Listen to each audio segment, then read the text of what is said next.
আসসালামু আলাইকুম everyone, welcome to my another blog. ঈদে কি করেছি না করেছি সবকিছু নিয়ে থাকছে আজকের ব্লগ। আসলে গত 2টা দিন খুবই অসুস্থ থাকার কারণে ভিডিও একদম এডিটই করতে পারলাম না, দ্যাটস ওয়াই একটু লেট হয়ে গিয়েছে। যাই হোক, তো ঈদের আগে আমাদের বাসায় অনেকগুলো রুটি বানানো হয়, প্রায় 15 থেকে 20 কেজির মতো রুটি বানানো হয়।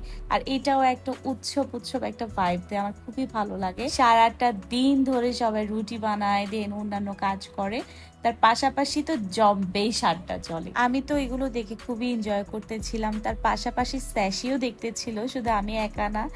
প্লিজ এই মাশাআল্লাহ। সেদিন আর ব্লগ কন্টিনিউ করতে পারিনি, অ্যাজ আমার শরীরটা খুবই খারাপ লাগছিল। তারপর দিন সকাল সকাল আম্মু আমাদের জন্য সেমাই ফিরনি সবকিছু রেডি করে।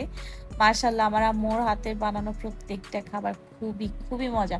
ফিরনির কথা তো নাই বললাম, মানে এটা আমার খুব ফেভারিট একটা খাবার বলতে গেলে আমার আম্মুর হাতে। তারপরে নিচে সব কাজ স্টার্ট হয়ে যায়, মাংস কাটা কুটা, তারপরে হচ্ছে আমার আম্মুর নিজের হাতে এই তবরুক রেডি করে।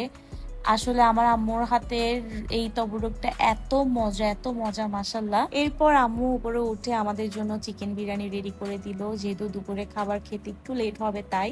আর এই চিকেন বিরিয়ানিটা খুবই মজা ছিল, খুবই মজা ছিল, আমরা খুবই এনজয় করেছি। নিচে গিয়ে আবার সেই কাজ স্টার্ট করলো। সবকিছু একসাথে মেনটেন করা কি যে কষ্ট, এগুলো শুধু আম্মুরাই পারে, তাই না?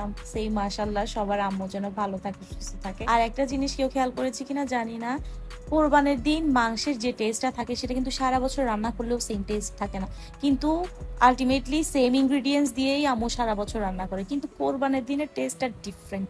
আর সারাদিনের কথা কি বলবো, আমার মতো কে কে আছেন বলেন তো? প্রচুর মাথা ব্যথা ছিল, রাতে ঘুমানোর টাইমে আমার এই বামটা লাগবে। আমি পাকিস্তানি ড্রামা দেখতে দেখতে ঘুমিয়ে পড়ি। আজ এইটুকু, সবাই ভালো থাকবেন, সুস্থ থাকবেন, দেখা হবে নেক্সট ব্লগে। Bye bye.